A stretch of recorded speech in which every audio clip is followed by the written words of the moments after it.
Hi friends, இன்றைக்கி நான் உங்களுக்கு செஞ்சு காணிக்க போகிற recipe homemade Korean authentic kimchi வீட்டில் எப்படி பண்ணுறதுன்னு பார்க்கலாம். இது ரொம்ப சிம்பிளுங்க. ஃபியூ இன்க்ரீடியன்ட்ஸ் தான் தேவை. பட் அந்த கிம்ச்சி வந்து நம்ம உடம்புக்கு ரொம்ப நல்லது. இது வந்து நாப்பா கேபேஜ் தான் நான் யூஸ் பண்ணியிருக்கேன். உங்களுக்கு வந்து இது சூப்பர் மார்க்கெட்டில் அவைலபிளாக இருக்குது. நல்ல ஃப்ரெஷ்ஷான நாப்பா கேபேஜாக வாங்கிட்டு எண்டை மட்டும் லேசாக கட் பண்ணிக்கோங்க. நிறைய கட் பண்ணிடாதீங்க. லைட்டாக எண்டை மட்டும் கட் பண்ணி அதை 4 போர்ஷனாக இந்த மாதிரி டிவைட் பண்ணிக்கோங்க.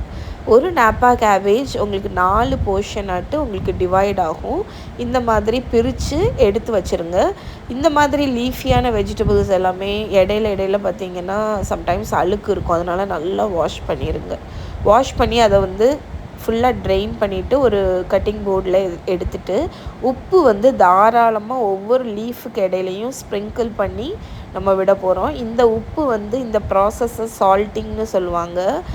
இது வந்து என்ன பண்ணுன்னா அந்த கேபேஜில் உள்ள எக்ஸஸ் தண்ணி எல்லாத்தையும் வெளியே எடுக்கும்.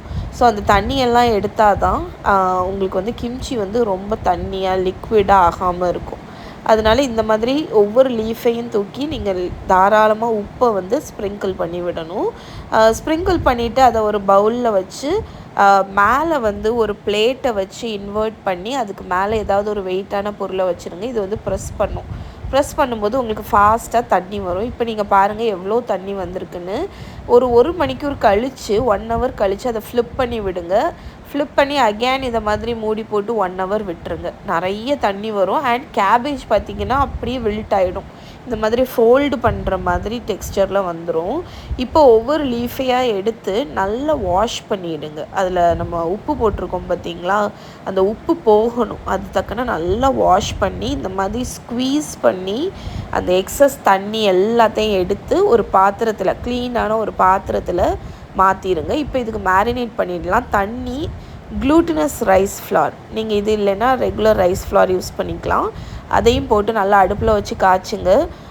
நல்ல பேஸ்ட் மாதிரி வரும். இதை எடுத்து கூல் ஆகிறதுக்கு ஓரத்தில் வச்சுடுங்க. இப்போ ஒரு ஃபுட் ப்ராசஸர் எடுத்துக்கலாம். நம்ம வந்து மேரினேட் வந்து அரைக்க போகிறோம். ஸோ ஃபுட் ப்ராசஸர் ஜாரில் ஒரு வெங்காயம் பீல் பண்ணி கட் பண்ணி வச்சுருக்கேன். அது பூண்டு ஒரு 10-15 பல் பூண்டு, ஒரு ஆப்பிள் கட் பண்ணி வச்சுருக்கேன் தோலோடி, அப்புறம் இஞ்சி தோல் உரித்து கட் பண்ணது, கொச்சுகாரு கொரியன் ரெட் பெப்பர் ஃப்ளேக்ஸ் அது ஒரு கப், சோயா சாஸ் கொஞ்சம் ஊற்றி நல்லா இதை வந்து அரைச்சி எடுத்துருங்க. கொச்சுகாருங்கிறது கொரியன் ரெட் பெப்பர் ஃப்ளேக்ஸ், அதுதான் இதுக்கு யூஸ் பண்ணணும்.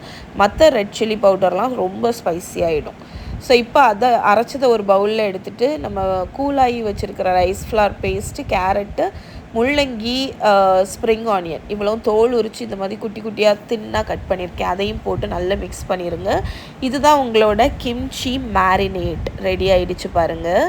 இப்போ நம்மளோட வெல்ட்டான கேபேஜ் இருக்குல்ல, அதில் இந்த கிம்ச்சி மேரினேட்டை தடவி ஒவ்வொரு லீஃபுக்கு இடையிலையுமே இந்த மாதிரி நீங்கள் தடவி விடணும். அப்போ தான் வந்து ஃப்ளேவர் வந்து நல்லாயிருக்கும் அண்ட் கிம்ச்சி வந்து ப்ராப்பராக ஃபெர்மெண்ட் ஆகும். ஸோ எல்லா இடத்துலையும் தடவும் போது கொஞ்சம் கேரட், முள்ளங்கி எல்லாம் வந்து வர்ற மாதிரி பார்த்துக்கோங்க.